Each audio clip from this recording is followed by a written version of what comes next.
how can I actually get to this place where one day, if I don't wake up and go to the dealership to sell cars, like I'm going to be okay still.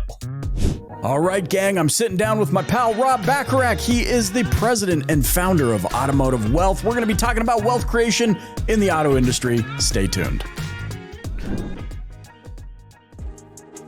The car business is rapidly changing, and modern car dealers are meeting the demand. I'm Michael Cirillo, and together we'll explore the best strategies, ideas, and tools to create a thriving life in and out of the business.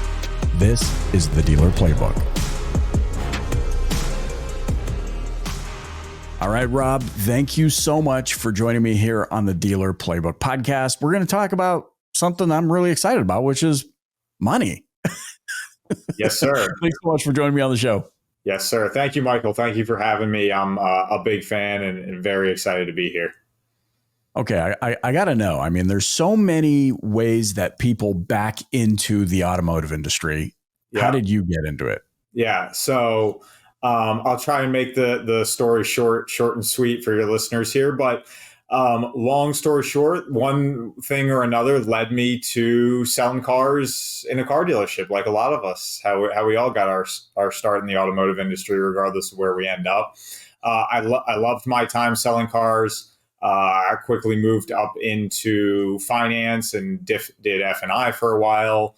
I was with the Hinder Automotive Group. And after some time in the automotive industry, like a lot of individuals, I loved what I was doing. I was having a ton of fun, but I just had this itch to own my own business. And that's what drove me to do something different than being physically in the dealership selling cars. I was very lucky to be at a Mercedes-Benz dealership. So that feeling of really getting to help people celebrate accomplishments and help people do all sorts of different things at Mercedes. It was a lot of fun and I enjoyed that. I wanted to find something that I could do that on a different level. Then one thing or another led me to financial advisory. You are the quintessential automotive-preneur. That is correct. Exactly. Have you always been entrepreneurial minded?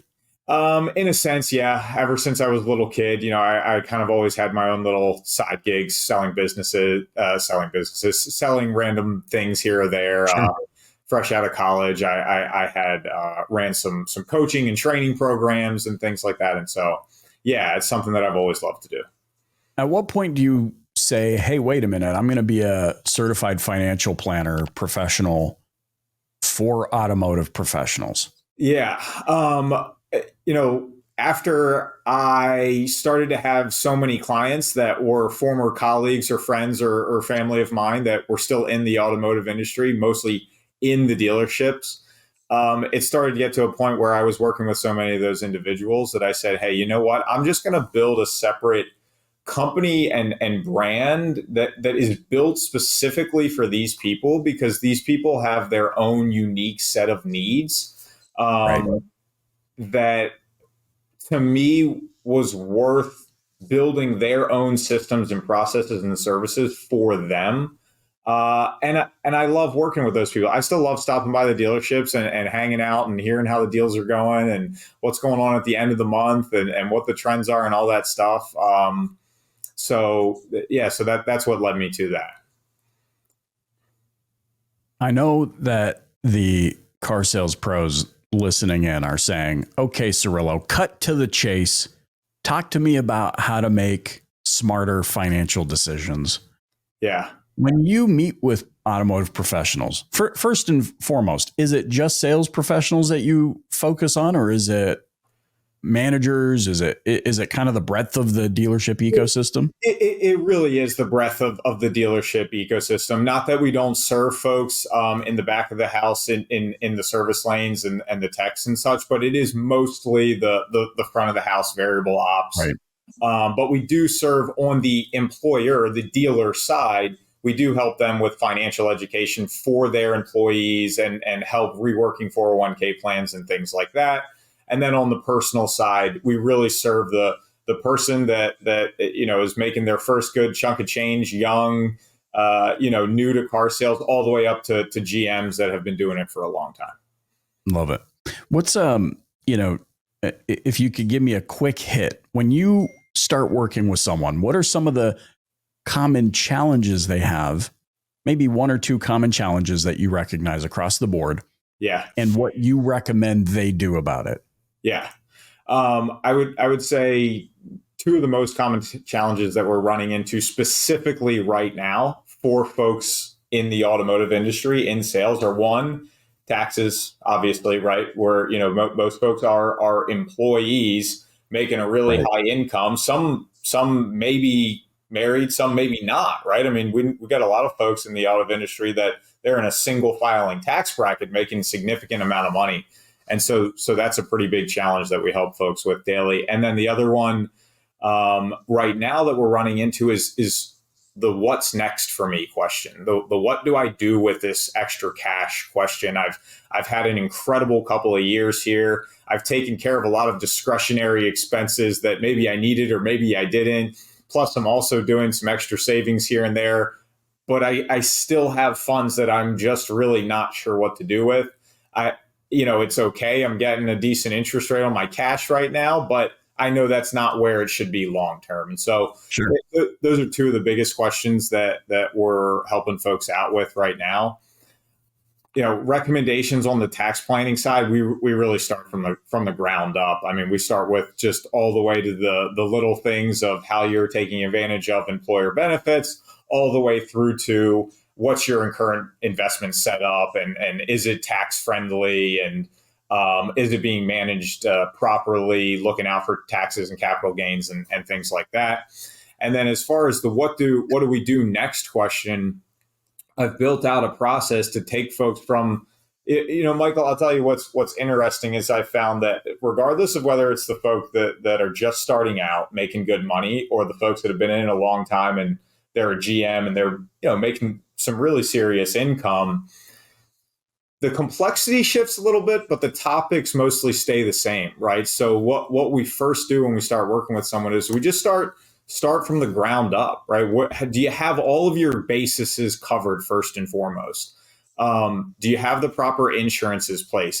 Your house is up 40, 30, 40, 50% in value. Did you go and update your property coverage and things like that, all the way through estate planning docs and your cash reserves? And so we just cover all the bases first. Then we work up what I call an investment hierarchy, right? Which essentially rises in complexity as we check boxes. And so that's the process that we take folks through to guide them to their next step. It's, I'm intrigued by this because, historically in our industry, you have the masses who are like, I'm never going to get past selling 8 cars a month. And then you have all sorts of individuals who you work with who are like, do I need to start hiding cash in my walls like Pablo Escobar? Right. From your vantage point, what is the difference between the I will never get past 8 cars and the my house is cold, I'm going to start burning cash to keep my family warm? What's the difference between those two characters? That's a great question, Michael. And I knew from having listened to enough of your podcast that I knew you were going to come to me with some interesting questions. So, I think the difference is the outlook that we take to planning for the future, right? I mean, that's really the biggest difference that we're going to have there for the folks that say that whether it's just a limiting belief or they're just actually comfortable being at that, 8 to 10 cars. That's just what they sell. They're not looking to grow beyond that. They have a need for a basic set of financial, planning to make sure they're just being responsible with their money and they're making good decisions. Versus the folks that they're rapidly growing. They're looking to go to the next step. They're looking to rise up in management. Our approach to that, it's more of, somewhat of a coaching financial planning combination, right? Because a lot of this stuff is, we do investments based on what's most important to you at the end of the day, right? So what are you looking to accomplish? Do you want to pay for your kids' college or do you want them to have to pay for your kids' college, right? Just simple questions like that are going to... You have a qualifier there, though. You're like, I know never to ask my Italian clients if they're going to pay for their kids' college because they're all going to go, hey, I know because I'm Italian. I'm like, my kid, you said that? I'm like, my kids are going to pay for their own college. They go to college, they pay for their own college. Exactly. Right. And everyone has their opinions about that stuff. Right. So I'm a big believer that everybody really is unique with their planning. But I would say we have a much more growth, what's forward, proactiveness mindset with the person that's really growing and pushing forwards. I love that you brought up limiting beliefs because I know that the hardest thing I've ever had to do in my life is unlearn everything I thought I knew was real, most of which were limiting beliefs. Yeah. And people go, well, like, what do you mean? Like, and it's crazy when you really turn your brain onto the fact that you might have belief systems that are holding you back. And I'm not talking about religion and this and that. Like, people can go there. I'm not going to go there. Yeah. I'm more so like how we were programmed from children. Like you go to your parents and you say, here's an example. I have a son who in his heart believes he will be drafted in the NBA. I know, and this is not a knock at my parents or anything like that, but I know they would have been like, that's going to be real hard. And I think it's not, and the reason I say it's not a knock on my parents, it's just the mindset of they believe they are showing you love by warning you that it's going to be difficult. Right. But the way we actually get programmed from that becomes a limiting fixed belief because it's like rooted in pessimism. Yeah. Whether I believe my kid is going to get drafted by the NBA or not is actually irrelevant. What's relevant is what he believes he wants to be able to do, right? Correct. And I had to unlearn all of that. Well, now if you compound that, where am I going with this? See, the DPB gang knows. They're like, where's Cirillo going? And then we'll bring it all back around. Hey, before we hop back into this episode of the Dealer Playbook, we got to give a shout out to today's sponsor, AutoFi. AutoFi helps progressive dealers like you sell smarter, not harder, on your dealership website and now in your showroom too. AutoFi solves the everyday problems dealers actually face, like bottlenecks at the sales desk, customer distrust, and decision overload. And their all-new showroom solution includes deal estimation, desking, lender routing, and an F&I menu, all in one powerful platform that bridges the gap between the CRM and DMS. Dealerships with AutoFi can manage the floor more efficiently, fast-track the yes, and make better lending decisions, enabling them to sell cars faster with higher satisfaction and more profit. In fact, deals with AutoFi take an average of 28 minutes from customer check-in to loan approval, and dealers are making $411 more back-end PVR per deal. Go to autofi.com/dealer playbook to learn more. That's autofi.com/dealer playbook and start selling smarter today. All right, let's hop back into this episode. Where this brings me back to you, Rob, is what you said about limiting beliefs, because those little inputs compounded program us to the point where we're like, I'll only ever be able to sell 8 cars a month. Why? Because every time I read a news report or a whatever from an industry expert, they say the average car salesperson sells 6 to 8 cars a month. You know what it was 30 years ago? 6 to 8 cars. You know what it was when Adam and Eve sold chariots? 6 to 8 chariots a month. It's like, you know what I mean? It's like, yes, we've been exactly. programmed. And I love what you're talking about, mindset and limiting beliefs and letting those go and saying, but what if the galaxy is the limit? Yeah. How do you help from your perspective? How do you help them break free from that limiting mindset?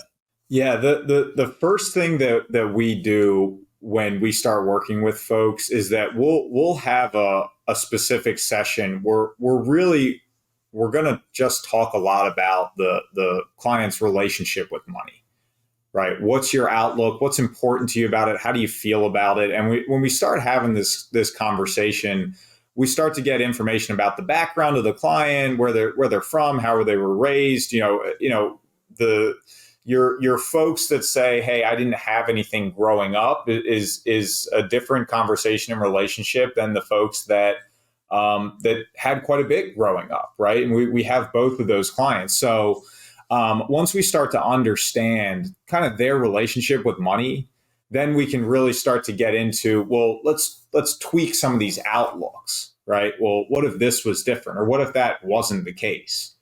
And that's how we start to crack into helping people see that if you're in a place where you don't feel that you could get there, right? Whether it's, a lot of folks, especially in the automotive industry, one of the biggest things they have is just, how can I actually get to this place where one day,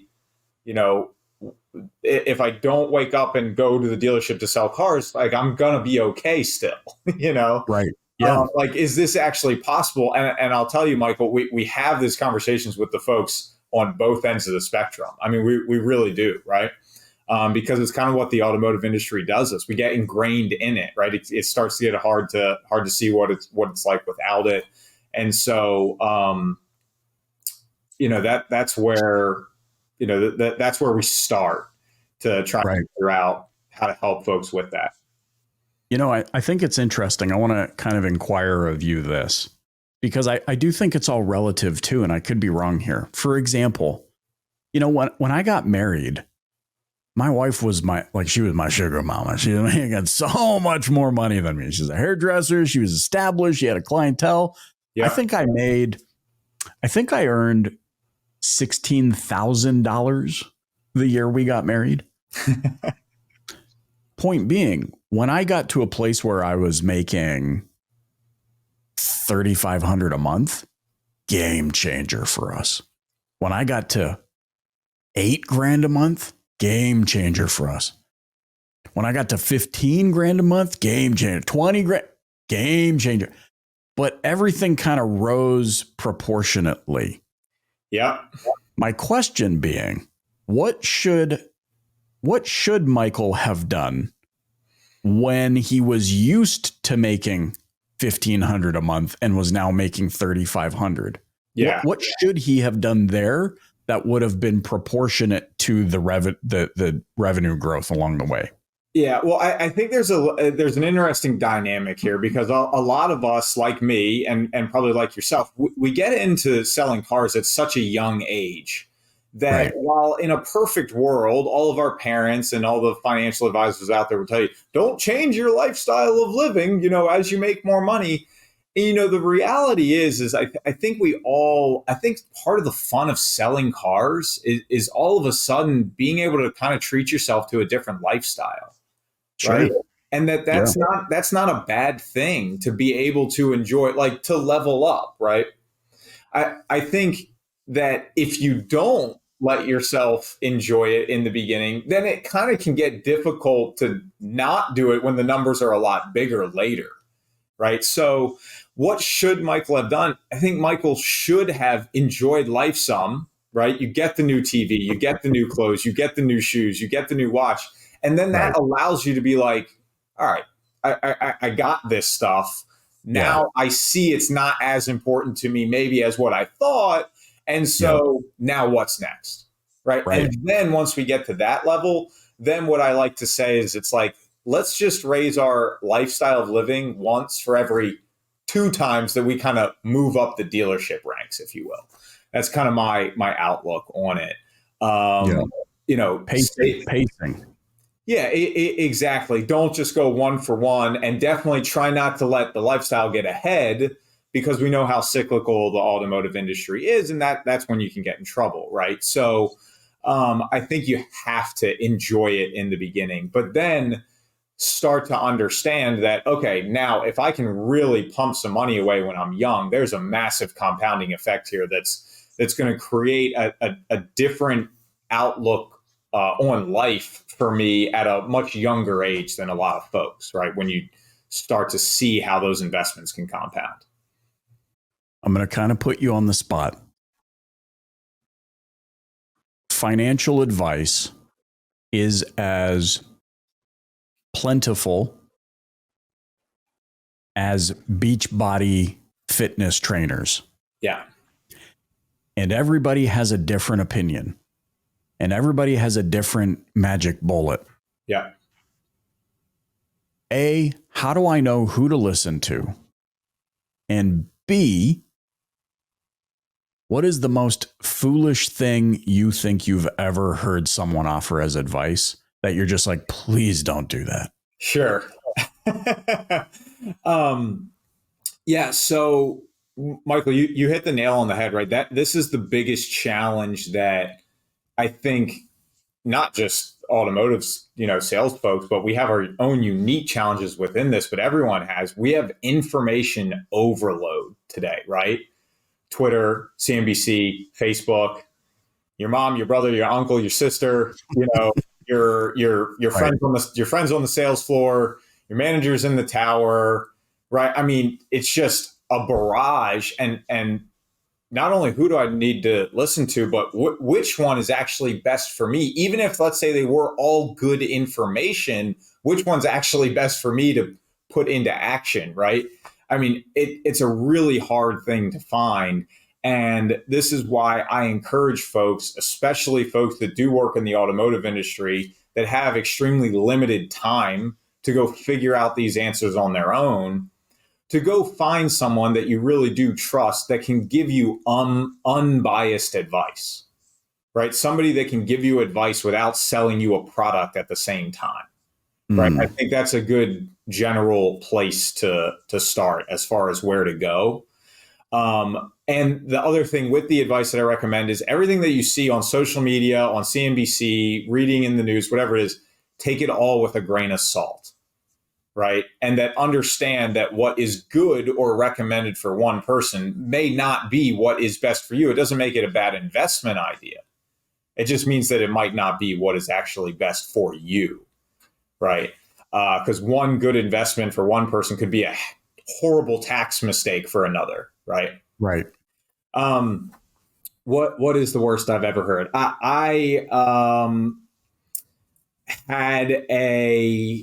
was working with a GM, significant income, and a former advisor of his had told him that it would be a good idea to do something that's called a Roth conversion, because hey, you're going to pay all money on this tax later, and you need to get some money over to Roth for the special things about a Roth IRA for the listeners.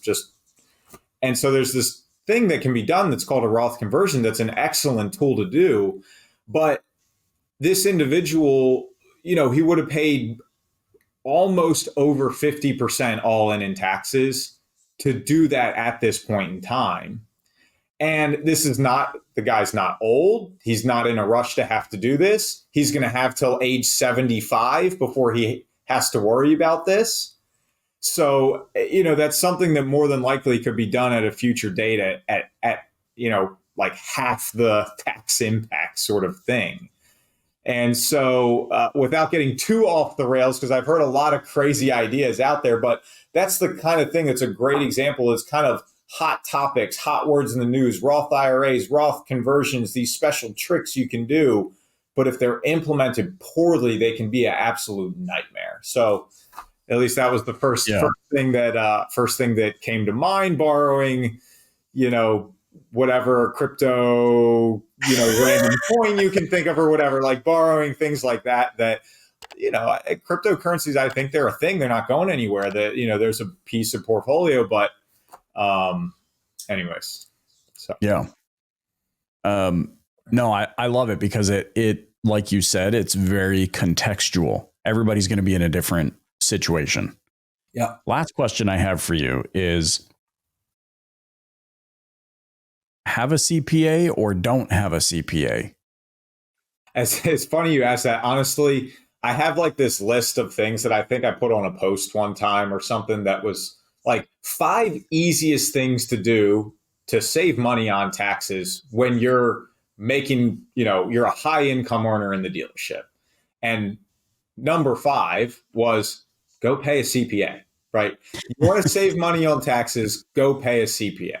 What's your definition of a high income earner? Like what bracket is that? Yeah, I mean, I think once if you are filing single and you get over $200,000 a year, right? You're starting to push that 32% tax bracket. I mean, regardless of the relative income, you need to make sure you're maximizing your opportunities. And then for your married filing jointly folks, it's closer to a 400 type of number. Okay. And yeah, then that makes sense. On up from there, right? So. All right, get a CPA. Going to save you some money. I mean, look, that's my, I think folks say, oh, it's simple. I can do it myself. Like, yes, you can, but life changes, things happen. And my other argument to that is like, if you are making that kind of money and you work in the dealership, what do you want to spend your time doing? You can pay a CPA a couple $100 to do it for you and get a couple Sundays back, or you can do it yourself. And, right. So I think there's a dynamic there as well. Or you can be like me and just pay much more and never have to categorize a receipt ever again. There you go. Exactly. That is another great opportunity as well. And definitely if you're an individual who has a spouse who is a hairdresser, right? Or has some sort of a side business or something like that, then absolutely, it's not that you can't do it yourself. It's that if you want to make sure you're maximizing opportunities, get a CPA. I love it. Rob, this has been so enlightening. I really encourage everybody to get in touch with Rob. But for those that are listening or watching, how can they get in touch with you and learn more? Yeah, you can go to our website. It's www.automotive-wealth.com. Try and keep it real easy there. And there's links to book an appointment if anybody wants to chat. We also have a great new website that we just launched that has tons of free resources on it. So whether you're an individual looking for the resources or you are a manager or GM or dealer principal looking to give resources to your team for financial education, there's a button right on the website. Get our free guides. It's all there online. You can download just about any topic you can think of to just get free, easy, covering most general financial planning topics. Love it. Rob Bacharach, thanks so much for joining me on the Dealer Playbook Podcast. Thank you, Michael.